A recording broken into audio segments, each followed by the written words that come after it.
Hi Evely, and I will tell you one story of a good viewing.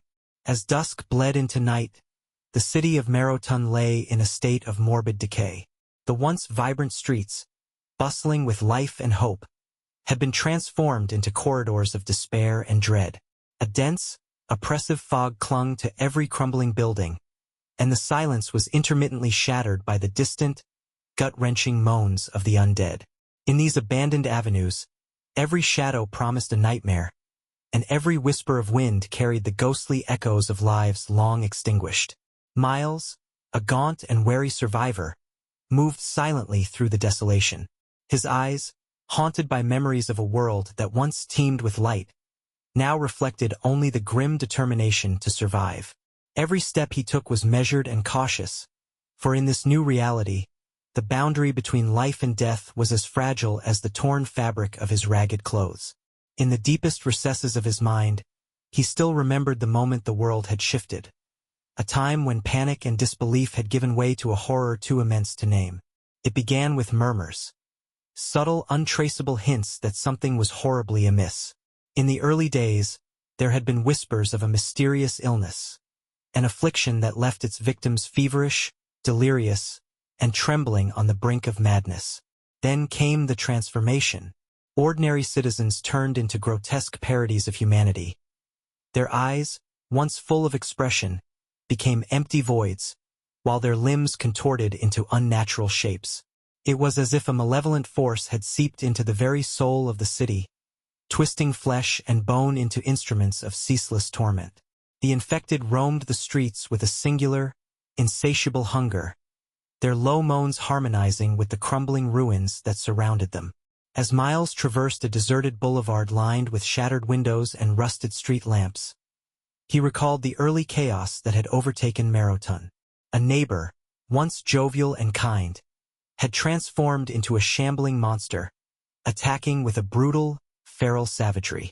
The sight of that neighbor's mutilated form, half devoured and marked by unspeakable violence, had seared itself into Miles' mind, a gruesome reminder of how swiftly humanity could be unmade. That memory now haunted the silent streets, a specter of loss and despair. Venturing further, Miles encountered remnants of a frantic exodus. Abandoned vehicles, their doors flung open in desperate haste, lay scattered like broken promises along the overgrown roads. The acrid tang of burning rubber mingled with the stench of decaying flesh, saturating the cold, damp air.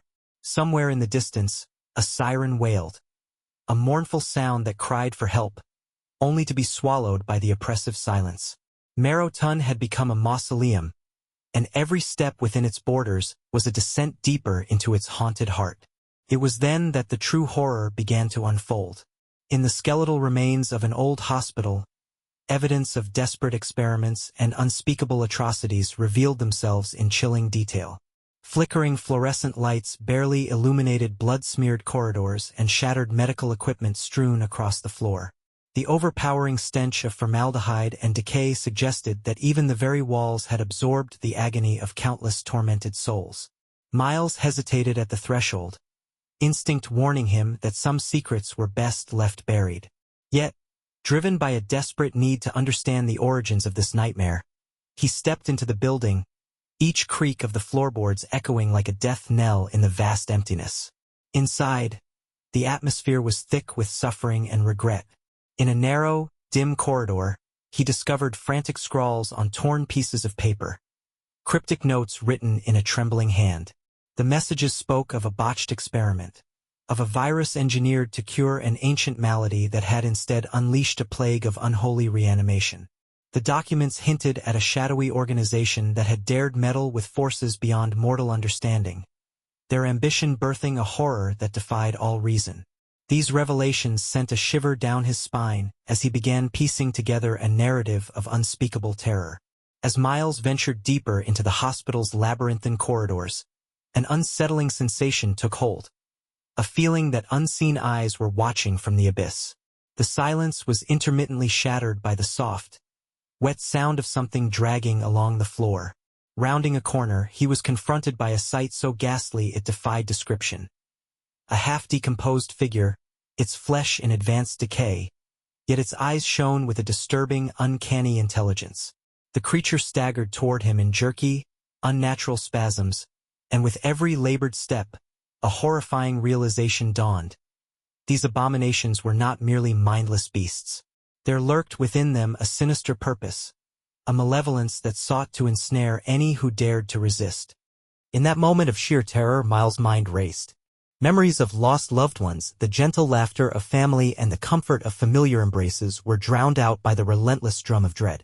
He retreated into a darkened room, hastily barricading the heavy metal door with a rusted cabinet. In the suffocating silence of his hideaway, the sounds from the outside world grew ever louder, the scraping of claws against wood, the guttural moans of the ravenous dead, and the eerie thumping of something far more deliberate. Each noise marked the countdown to the inevitable, each passing second drawing him closer to his own grim fate. Locked in his solitary refuge, Miles' thoughts turned bitterly to the cruel irony of his existence. The memories of a world filled with warmth and hope now seemed like distant dreams, replaced by a ceaseless nightmare. Every creak of the decaying building, every rustle of wind, became a harbinger of death. He recalled whispered legends of a hidden underground laboratory, a place rumored to harbor a cure, secreted away beneath layers of urban decay and unspeakable danger. That distant hope was the only thread keeping him tethered to life. Then, as if the night itself had awoken, a single, deliberate knock resounded from the other side of the barricaded door.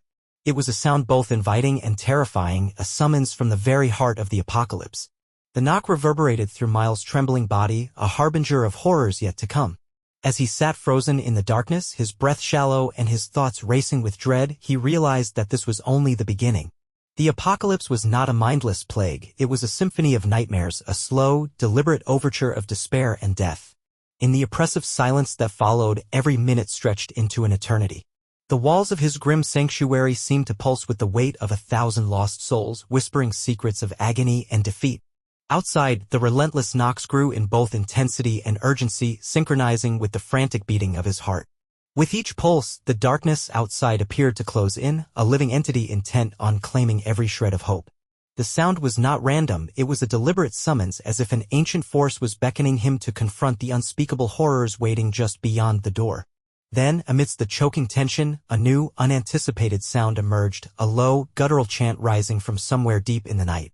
The chant, rhythmic and otherworldly, was like a ritual invocation, drawing forth the primordial terrors of the abyss. For one harrowing moment, Miles felt himself teetering on the edge of an unfathomable void where the boundaries between the natural and the supernatural had dissolved into a haze of dread and despair.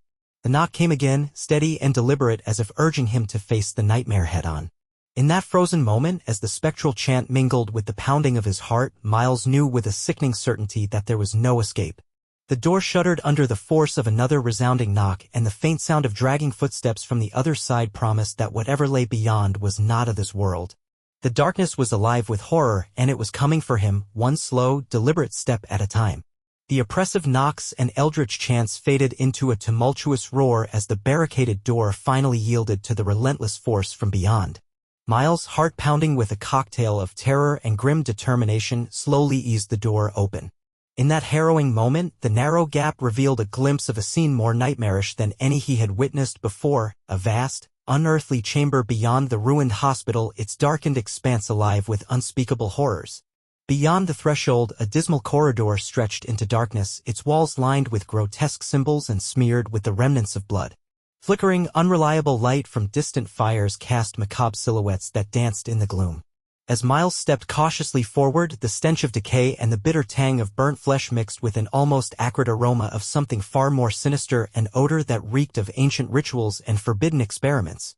Every step echoed like a death knell, the sound swallowed by the oppressive silence of a world forsaken. Miles's path led him to a cavernous hall that defied the natural order.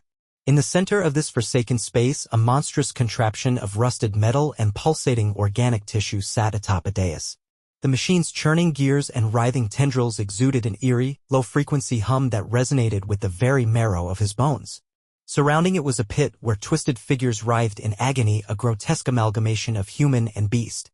Their eyes, hollow yet brimming with a disturbing intelligence, followed Miles as if they were the heralds of doom. Before Miles could fathom a retreat, the chamber convulsed violently. The walls trembled as if under the grip of a colossal, unseen force. Suddenly, From the periphery emerged a figure draped in tattered robes, his presence both spectral and commanding. His eyes burned with a feverish intensity that belied his withered appearance, and his voice, soft yet laden with centuries of sorrow, began a low, resonant incantation. He spoke of ancient rites, of a time when man had dared to harness the forbidden energies of death and life. His words painted a vivid, horrifying tapestry, the secret ritual of a clandestine cult that had awakened a primordial force, a malevolence that fed on the anguish and despair of all living souls. As the robed figure's words faded into the din of collapsing stone, the unholy machine shuddered. A torrent of malignant energy burst forth, plunging the chamber into a chaotic maelstrom of light and shadow. The ground quaked beneath Miles's feet, and he felt the crushing weight of the apocalypse as reality itself seemed to splinter into 1,000 shards of terror. Amid the pandemonium, the spectral figure vanished like a wisp of smoke, leaving Miles alone with the dread of an unfolding cosmic nightmare. Desperation drove him onward through the labyrinthine corridors of the decimated building.